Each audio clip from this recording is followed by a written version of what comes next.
por ese feedback. Y gracias porque tú eres bueno con nosotros, Señor. Gracias porque tú nos reúnes, Señor, hoy aquí, y lo que tienes preparado para nosotros es algo tan especial, Señor, que no puede esperar. Damos gracias, Señor, y te bendecimos, y te pedimos, Señor, que tu Espíritu esté entre nosotros y que tu Espíritu sea, Señor, quien hable este día. Amén. Amén. Hoy les quiero hablar de agricultura. ¿Cuántos de ustedes están familiarizados con el campo y con la agricultura, con la cosecha y con todo eso? ¿Alguno de ustedes? ¿Sí? ¿Tú tienes algún trasfondo? ¿Tu familia era...? Mi esposo trabaja. Ok. ¿Y tu esposo cultiva la tierra o su familia, ¿vale? ¿Su familia? ¿Qué cultiva? Alfalfa. Alfalfa. Ok. Elotes. Mira qué padre. ¿Alguien más que por aquí ha tenido alguna relación o ha tenido algo que ver con el campo? ¿No? ¿Sí? ¿Sí? ¿También tienes familia que se ha dedicado a la agricultura?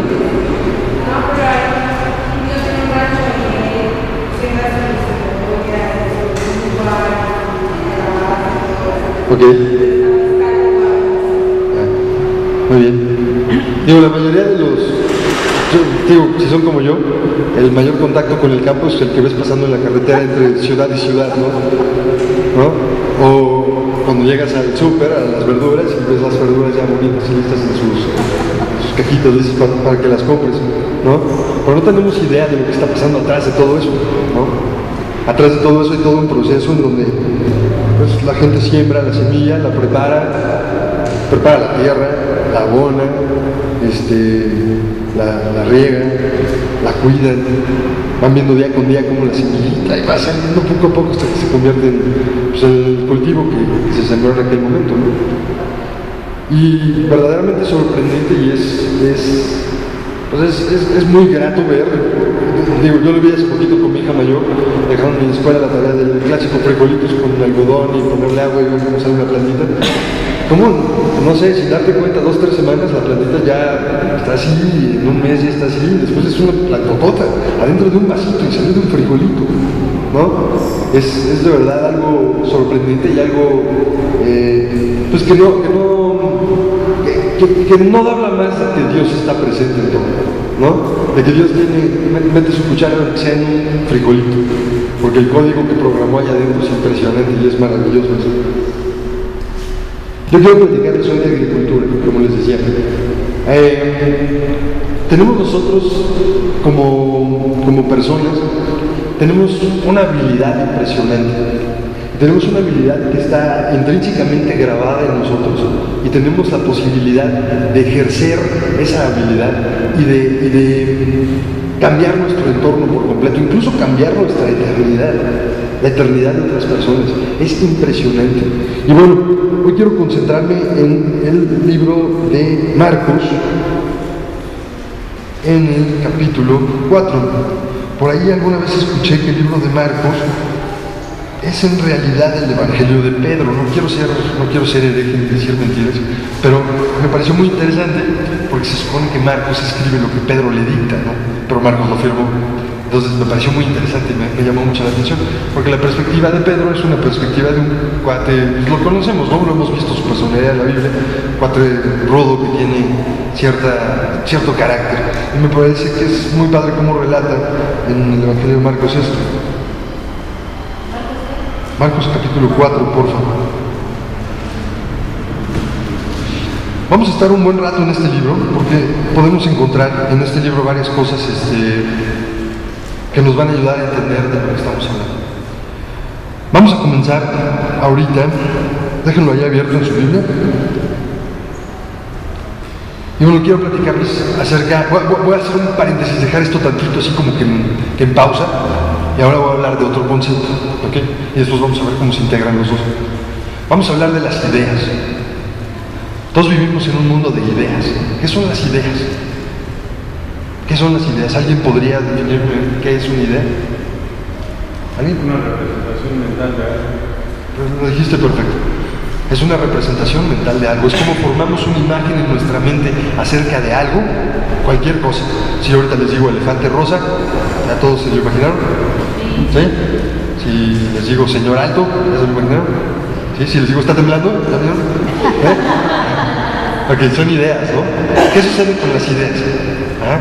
Las ideas son pequeños fragmentos de electricidad almacenada en la corteza de nuestro cerebro que generan imágenes que nosotros relacionamos con la realidad en la que vivimos. Como todos sabemos, nuestra realidad está afectada por nuestro entorno y por nuestro pasado y el marco de referencia con el que la enfrentamos. No es lo mismo para mí hablar de agricultura como lo es a lo mejor para ti que tienes familia que se ha dedicado a eso. O no es lo mismo para mí hablar de ingeniería aeroespacial que para un ingeniero que tiene un trasfondo que habla en donde se ha dedicado a eso. Por lo tanto, nuestro marco referencial influye mucho en las ideas y en cómo nosotros las visualizamos o las representamos. ¿Sí? Las ideas surgen de lo profundo de nuestro ser, surgen desde lo más adentro de nosotros.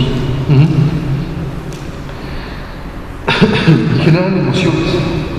Cada idea genera una emoción. Si yo les hablo de libro de álgebra, ¿qué emoción les dio? Valió. Pero a ver, ¿qué emoción les produjo? ¿Ya se imaginaron el libro? Estaban en prepa. Todos hacen cara de guácala, ¿no? El libro, ¿sí? Que le decían es una Biblia, ¿no? Es una porquería de este tamaño, ¿no? Y ese árabe, ¿qué me va a enseñar? ¿No? Pero tuvimos una idea, hablamos de álgebra y álgebra dijimos, no, algunos, otros les gusta, y yo digo, es muy respetable. Yo en lo personal nunca le agarré mucho cariño a eso, hasta ahora que tengo mi trabajo. Yo soy diseñador, yo tengo un despacho de diseño, y recientemente me contrató una editorial muy grande para hacer una serie de proyectos interactivos para apoyar a los libros de texto de las escuelas. Y parte de lo que estamos haciendo ahorita es apoyar en el área de física y matemáticas. Entonces de repente estamos haciendo ejercicios con mecánica de fluidos y cosas de ese tipo que jamás me imaginé que iba a regresar ahí. Y ahora estoy haciendo cálculos con álgebra. ¿Y quién creen que me está ayudando? El señor Baldor, ¿no? Y soy diseñador, se supone que no tenía nada que ver con matemáticas, yo era vivo metido en matemáticas, ¿no? Entonces, sí es algo padre cuando le agarramos la onda, pero bueno, no es de lo que estamos hablando. El caso es que cuando tenemos una idea y vemos esa imagen mental genera una emoción. ¿Estamos de acuerdo? Hasta ahí vamos bien. ¿Qué sucede si yo les digo montaña rusa? ¿Ok?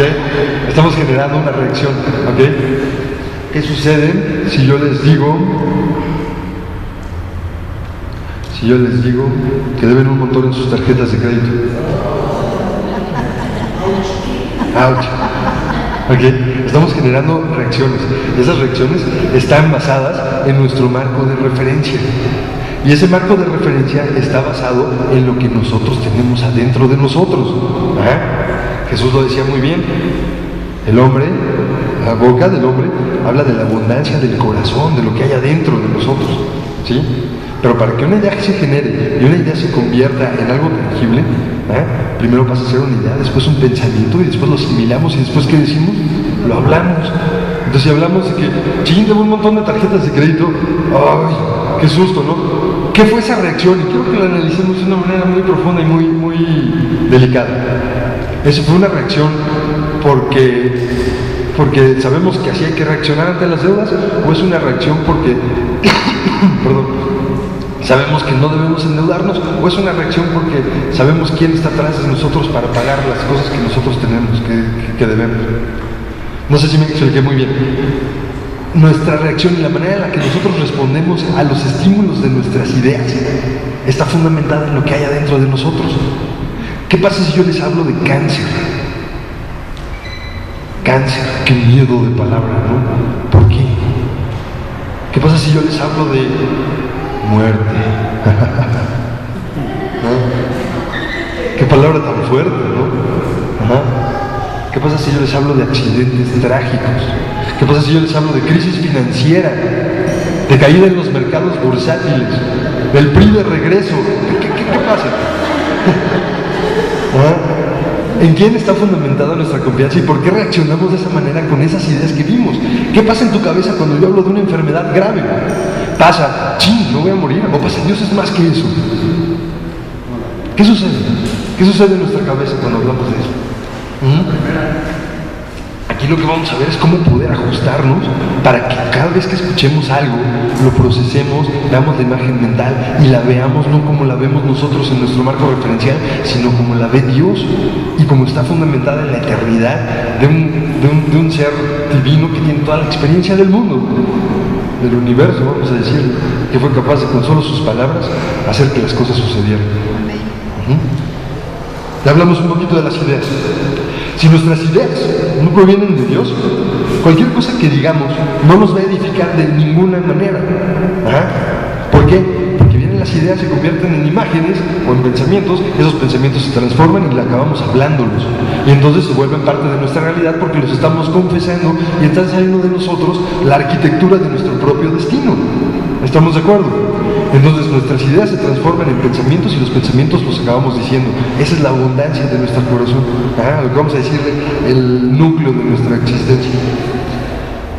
Para que nuestras ideas estén inspiradas por Dios, Dios debe ser una realidad constante en nuestra vida y su palabra debe estar profundamente arraigada en nosotros. De manera que no hablemos nosotros de nuestra experiencia, sino hablemos de la experiencia de Dios. Y ahí es cuando empezamos a mezclar los términos de ideas y agricultura. Estamos hablando de que tiene raíces en nosotros. Vamos a hablar rapidísimo de la parábola del sembrador. ¿Quién quiere leer Marcos 4, capítulo 1?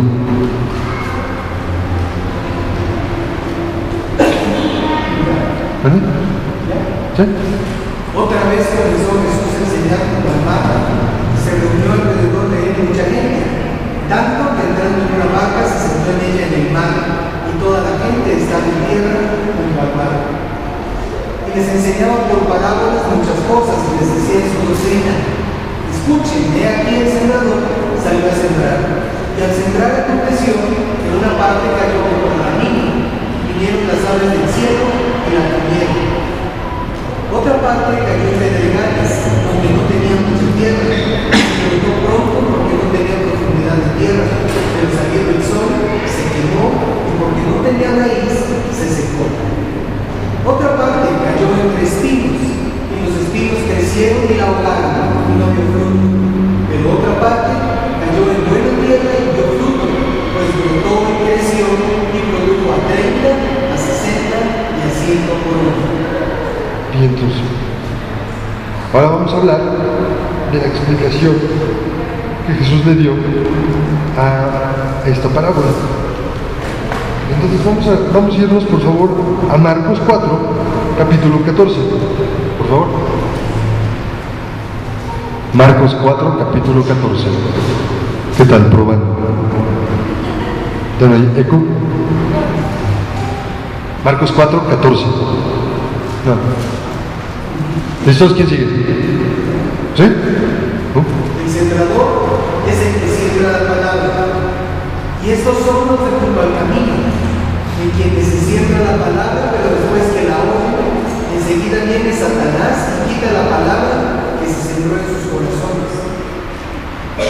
Estos son asimismo los que fueron sembrados en pedregales, los que cuando han oído la palabra al momento la reciben con gozo, pero no tienen raíz en sí, sino que son de corta duración, porque cuando viene la tribulación o la persecución por causa de la palabra, luego tropiezan. Estos son los que fueron sembrados entre espinos, los que oyen la palabra, pero los afanes de este siglo y el engaño de las riquezas y las codicias de otras cosas entran y ahogan la palabra y se hacen infructuosos. Y estos son los que fueron sembrados en la tierra, los que oyen la palabra y la reciben y dan fruto a 30, a 60 y a 100 por uno. También les dijo: ¿acaso se trae la luz para ponerla debajo del almud o debajo de la cama? No es para ponerla en el candelero. Ok, acabamos de ver una enseñanza de Jesús con respecto a las semillas. Estamos hablando ya de agricultura. La semilla. ¿Qué nos dice Marcos 14 que es la semilla? Que diga Marcos 4, versículo 14. La semilla es la palabra de Dios. Esa palabra de Dios que se siembra en nuestro corazón y que empieza a crecer como aquel frijolito que les platicaba en el vaso. Esa palabra llega a nuestro corazón y empieza a querer crecer. ¿Qué es lo que primero que pasa? Empieza a querer echar raíces y quiere agarrarse de algo de donde empezar a tomar nutrientes y donde empezar a alimentarse para fortalecerse y volverse una planta grande, una planta que dé fruto. Pero hay diferentes circunstancias.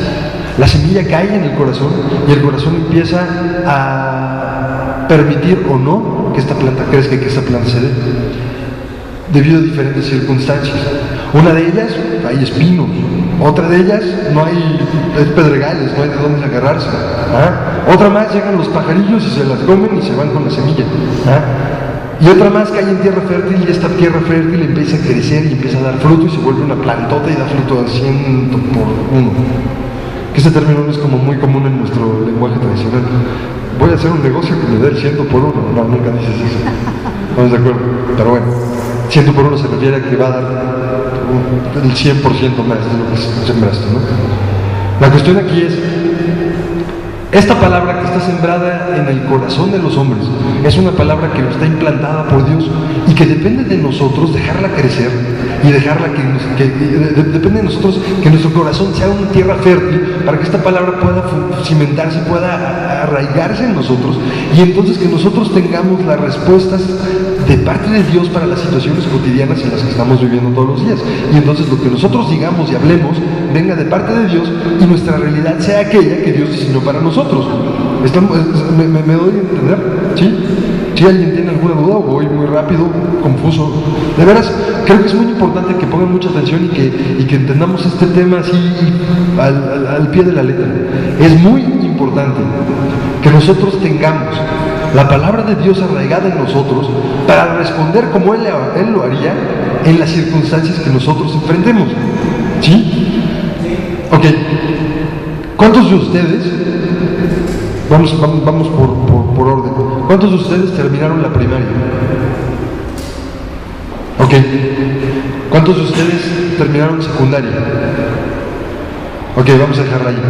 ¿Cuántos de ustedes, qué calificación creen que sacarían o qué lugar se sacarían ustedes si ahorita regresaran a cursar primero de kinder? Probablemente sacarían el primer lugar, ¿no? Harían las rayitas más derechitas, ¿no? Y los círculos más bonitos. ¿Estamos de acuerdo? ¿Por qué? Ya tienen experiencia, ya pasaron por ahí, ya saben de qué se trata. ¿Estamos de acuerdo? ¿Sí? ¿Qué lugar sacarían si ustedes cruzaran de nuevo primero de primaria?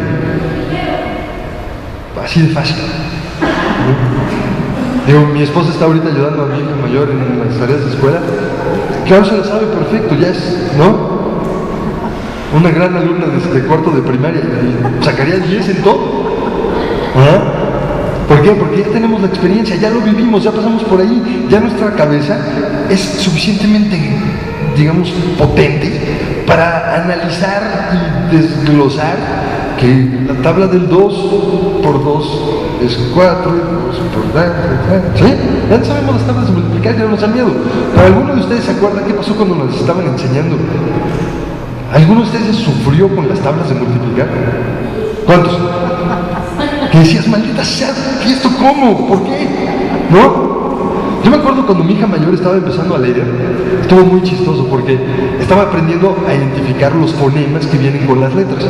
Y entonces la palabra que tenía que leer era miel. Y entonces sabía leer sílabas, pero todavía no encontraba cómo unir las sílabas para formar una palabra y cómo razonar qué significaba esa palabra. Entonces leía muy bien mi, el. Por eso, ¿qué dice? Mi, el. A ver, ok, si dice mi, el, pero ¿qué dice? No me acuerdo. No te tienes que acordar, léelo. Mi, el. ¿Qué dice? No sé. Horas, en serio, horas haciendo eso. De hecho, fui a la cocina de la casa el día que Anita estaba haciendo su tarea, saqué un pan Bimbo, puse miel y me lo empezó a comer enfrente de ella. Digo, ¿qué dice Ana? Mi, el. Esto eran 45 minutos de lo mismo y no alcanzaba a hilar las dos sílabas y encontrar el sentido mágico que había una palabra ahí escondida, hasta que de repente se quedó con una carita y dijo, miel, dice miel, papá dice miel. pegaba de brincos y estaba completamente emocionada porque descubrió que la palabra escondida era miel. ¿Ajá? ¡Wow! ¿A cuántos de nosotros nos va a costar trabajos ahorita? Uno dice, miel, ¿qué tiene de especial? Nada, dice miel, ya, ¿no? Ya no nos emociona. ¿Por qué? Porque conocemos, ya pasamos por ahí. ¿Ah? ¿Qué pasa si nosotros nos regresamos a primaria? Vamos a probarla con los ojos cerrados porque nuestra cabeza es lo suficientemente amplia para entender todo ese tipo de conceptos y de cosas. ¿Ah? ¿Qué pasa si nosotros de repente nos enfrentamos a un problema? Vamos a hablar de una enfermedad terminal, vamos a hablar de un problema económico fuerte, vamos a hablar de un problema familiar, un problema en tu matrimonio. Lo ves y dices, oh Dios mío, ¿qué dice? ¿Cómo lo hilo? ¿Cómo lo junto? ¿Cómo lo entiendo? ¿Cómo lo interpreto? ¿Cómo lo resuelvo? Es como mi hijita cuando estaba viendo no estaba viendo la palabra completa, estabas viendo solamente 2 sílabas. Muchas veces así nos pasa. ¿Por qué? Porque nosotros no tenemos la experiencia. ¿Por qué no la tenemos? Pues porque tenemos, digo, a lo mucho, no sé quién sea la persona más grande de aquí. Yo tengo casi 40. Digo, ¿habrá alguien de 110 aquí? ¿No? Ok, bueno, ya nos dimos una idea. Nuestro tiempo aquí es muy limitado. Nuestro tiempo aquí está muy reducido y no tenemos la experiencia para ver el problema desde arriba. Es muy diferente ver un laberinto desde arriba que verlo cuando estás adentro. Cuando estás adentro no sabes ni para dónde. Cuando estás arriba dices, ahí dale a la derecha y sales, ¿no? Pero cuando estás adentro estás viendo una pared y estás viendo otra, no tienes la perspectiva completa. ¿Ah? Dios tiene esa perspectiva. Dios creó el universo y Dios escribió un manual en donde dice, ¿sabes qué, brother? Confía en mí, para que cuando tengas un problema y no entiendas qué hacer, confía en lo que te estoy diciendo. No trates de encontrar el hilo negro. Yo sé leer miel, tú no. Y aquí dice miel, no te preocupes. Ajá. Pero nos encanta ser los creadores y los científicos, los genios, aquellos que tienen que descubrir y comprobar todo, ¿no? Tengo otra hijita y perdón que las ponga de ejemplo, pero me encanta porque es ver el ser humano en su condición inicial y es la buena onda. Mi hijita Clau, que tiene 3 años, cuando le dices, esto se llama papel, sí, papel, y te cree, no te dice, no, a ver, espérame, ¿por qué se llama papel? Déjame preguntarle a alguien más, hacer un focus group y preguntarle. Nunca, te cree. ¿Ah? Aunque le estés diciendo una mentira, te cree. ¿Ok? Entonces, así tenemos que ser nosotros, así de limpios y puros. Y ese es el corazón fértil que va a permitir que la semilla que Dios implante en nosotros crezca y dé fruto y se vuelva una plantota. De otra forma, los espinos pueden ser aquellas cosas, nuestros problemas, nuestros agobios, y los hacemos nuestros. Es mi enfermedad, es mi problema. No.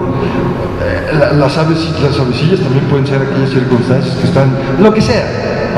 Siempre va a haber algo que nos va a querer quitar la atención y que va a querer robarse la palabra y la semilla que Dios sembró en nosotros para evitar que dé fruto y crezca y se forme en una gran planta. Que esa planta a la larga nos va a permitir reaccionar ante diferentes circunstancias y vivir la vida como Él quiere que la vivamos y llegar al destino que Él quiere que tengamos.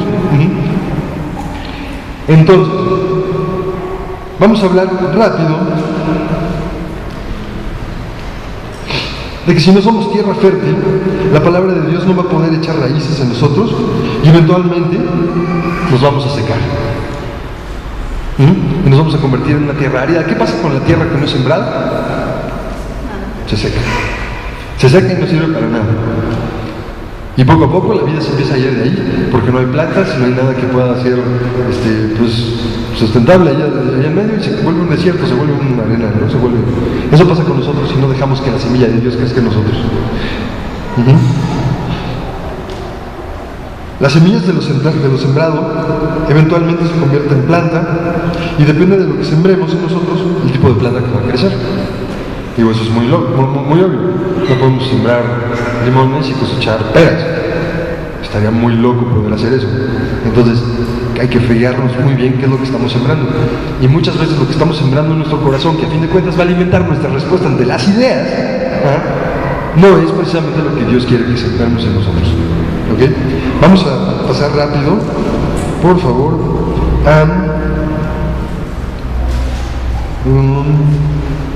a Marcos 4:35. Les digo que no vamos a salir de ahí de Marcos 4. Este lo voy a leer yo, porque me gusta mucho. ¿Alguien de ustedes vio La Tormenta Perfecta, la película de... ¿Sí? película donde sale George Clooney como pescador, ¿sí la vieron? ¿Alguien más lo hizo? ¿No? La tormenta perfecta. Tienen que verla, es impresionante. Hay una parte en donde están estos cuates a la mitad de un huracán, en donde está el viento a todo lo que da, y ellos están en un barquito pescador que va lleno de pescado que acaban de conseguir, y de repente pues dicen, ¿qué onda? ¿Nos las rifamos? Pues órale, pero viene un tormentón, no importa, tenemos mucho pescado y podemos hacerle ganar un dinerote con eso. Y empiezan a navegar y tratan de cruzar un huracán, pero el huracán es tan grande que llega un momento en donde las olas, digo, el barquito se ve así y la ola se ve así, ¿no? Impresionante. Y hay una parte en donde estos cuates, de repente la última escena, cuando viene la ola, no se las platico porque si no se nos arruina. El caso es que es muy padre, es muy impresionante ver, digo, así como yo no he estado nunca en el campo viendo el proceso de la agricultura, en mi vida he estado en una tormenta en el mar. Las tormentas en el mar que he visto han sido en películas. ¿Alguien de ustedes ha estado en una tormenta en el mar? Tenemos que salir de aquí un poco, ¿no? ¿Sí, no?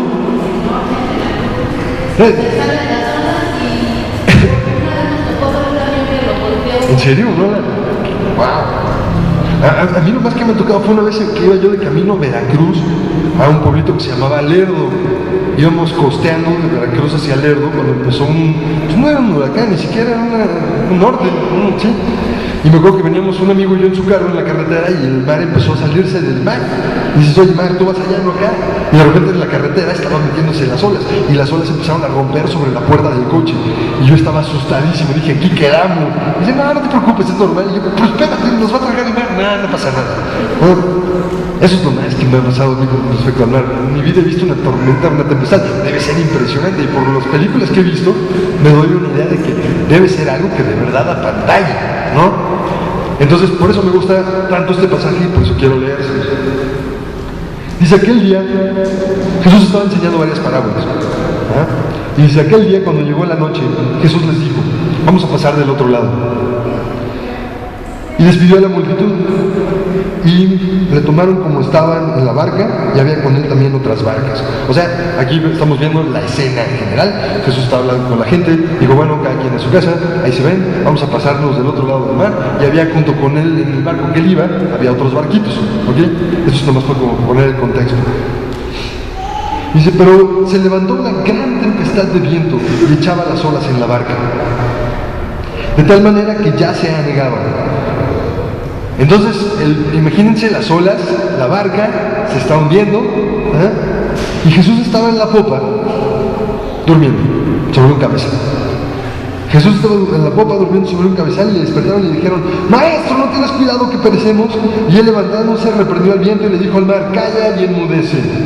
Y cesó el viento y se hizo grande bonanza. Y les dijo, ¿por qué estás así amedrentados? ¿Cómo no tienen fe? Entonces temieron con gran temor y se decían el uno al otro, ¿quién es este que aún el viento y el mar le obedecen? ¡Qué escena tan impresionante! O sea, puede ser una escena, digo, si la sacamos un poquito del contexto tradicional en donde le hemos estado viendo, qué aventurón se aventaron estos cuates. Imagínense cruzando el mar y la tormenta, las olas, el viento golpeando, y Jesús completamente jetón en la popa del barco. Delicioso, sin ningún problema. Ok, dormido.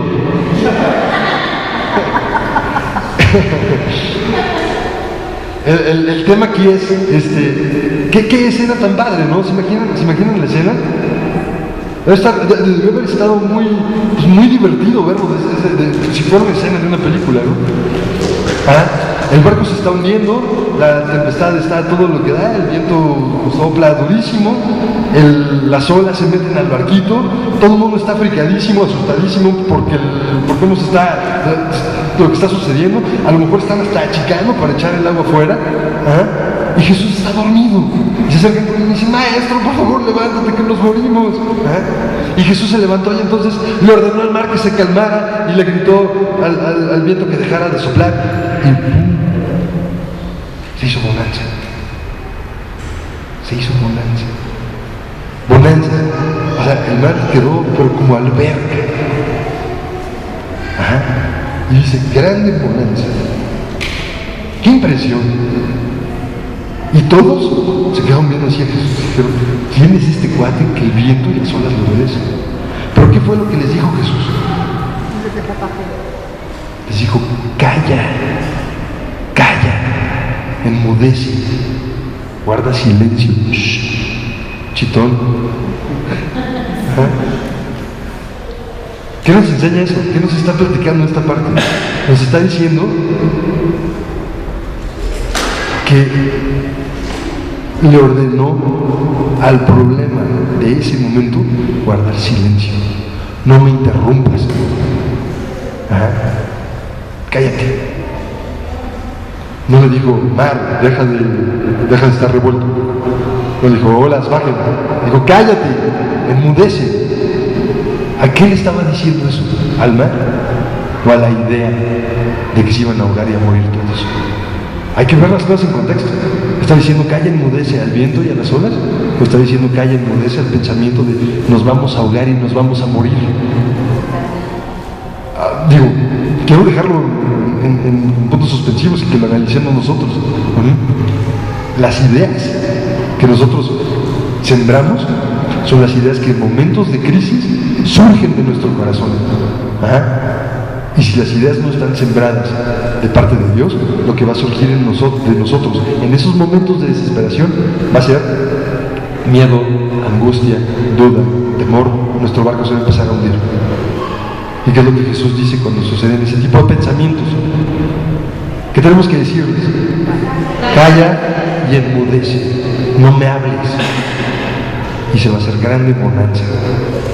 No sé si estamos como encontrando cómo se empiezan a relacionar estas dos ideas, de las ideas y de las semillas. ¿Sí? Ok. Ahora, vamos a hablar rapidísimo. En ese mismo capítulo de Marcos, vamos por favor a el versículo 30, un poquito arriba. En donde dice Jesús,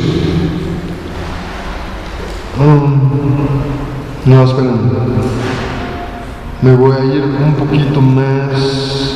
No, primero vamos a Lucas 17:5, por favor. ¿Alguien lo quiere leer?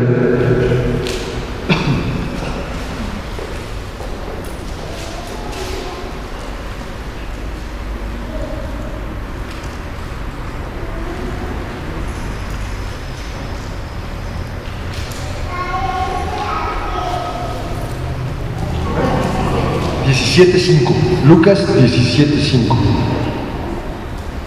¿Sí?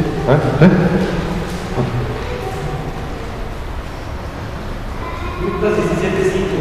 Dijeron, aumenta nuestra fe. Dijeron los apóstoles al Señor, aumenta nuestra fe. 6. Entonces el Señor dijo, si tuvieras fe en un grano de mostaza, podrías decir a este sicómoro, desarráigate y plántate en el mar, y os obedecería. Ok, ahí está una parte impresionante. ¿Alguien vio la Guerra de las Galaxias? Yo soy fan. A mí me encanta cómo Luke Skywalker agarra una cosa y le hace así y lo mueve del lugar.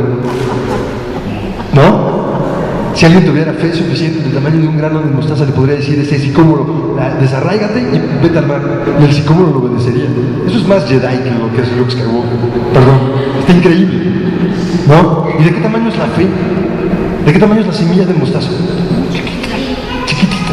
Nos han estado enseñando, y hace poquito escuché una predicación al respecto y vaya, quiero como compartirles esta idea que obtuve de esa predicación. Esta semilla de mostaza es una semilla muy chiquita y Jesús dijo, si ustedes tuvieran fe del tamaño de esta semilla de mostaza, no está hablando de que tengamos una fecita, no, ahí les va, vámonos rápido a Marcos 30, Marcos 4, perdón, capítulo 30, ahí se los voy a leer yo, dice, ¿a qué compararemos el reino de los cielos? ¿O con qué parábola la compararemos?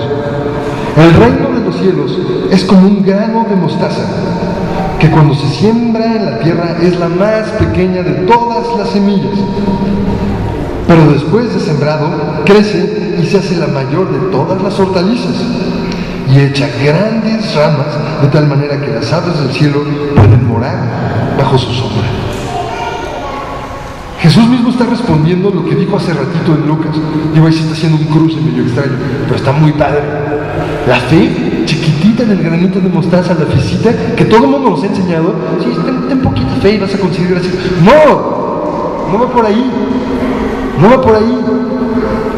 La fe no es pequeña ni grande. Alguna vez escuché a alguien más también decir, el Espíritu Santo no es un Espíritu Santo Junior en los niños. No hay esa versión, no aplica. La fe no es chiquita ni grande. La fe es la fe. Ajá. Y la fe puede dar frutos como del tamaño de un árbol de mostaza. Enorme. ¿Vale? Una hortaliza. ¿Perdón? Más grande que todas. En donde las aves del cielo moran bajo su sombra. O sea, las aves del cielo moran bajo la sombra de esta hortaliza. O sea, imagínense, está alta. Y la fe del tamaño de un grano de mostaza, a lo que está haciendo referencia aquí, es que el hecho de que nosotros hablemos sembrando esa semilla de fe en algún punto de nuestra vida puede dar lugar a que un milagro del tamaño de un árbol o de una hortaliza de mostaza pueda crecer en nuestro corazón. No tenemos que dudar, tenemos que sembrar, aventar esa semillita en la tierra. Dios se encarga de que crezca. No está en nosotros y no está en la semilla crecer, está en Dios. Pero la semilla de mostaza, para producir esa hortaliza de mostaza, tuvo que haber caído en tierra fértil, de manera que no se la comieran ni las aves, ni creciera entre espinos, ni en pedregales. De manera que se convirtiera en un árbol y se volviera un árbol enorme. Y entonces cuando viniera el momento de crisis y estuvieras a la mitad de la tempestad, pudieras decirle a la idea, cállate, déjame en paz. Yo creo en lo que Dios dice, no en lo que tú me estás diciendo. Y entonces en mi alma y en mi corazón, en mi cuerpo, en mi vida, en mis finanzas, en mi familia, en mi trabajo y en todo lo que tengo, se haga grande bonanza y todo salga bien. ¿Ok? Ese es el punto al que quería llegar. Y me parece que es increíble. Y tenemos nosotros la gran oportunidad de darle a Dios en este momento chance de que desarraigue todas esas ideas que están sembradas por nuestro trasfondo y por aquello que creemos desde hace mucho, y que le demos lugar a la semilla que Él quiere plantar en nosotros y volvamos nuestro corazón tierra fértil para que esa semilla pueda crecer y dar fruto en nosotros. ¿Quieren que oremos? Amén. Padre, te damos muchísimas gracias por tu palabra. Te damos muchísimas gracias por tu amor, Señor.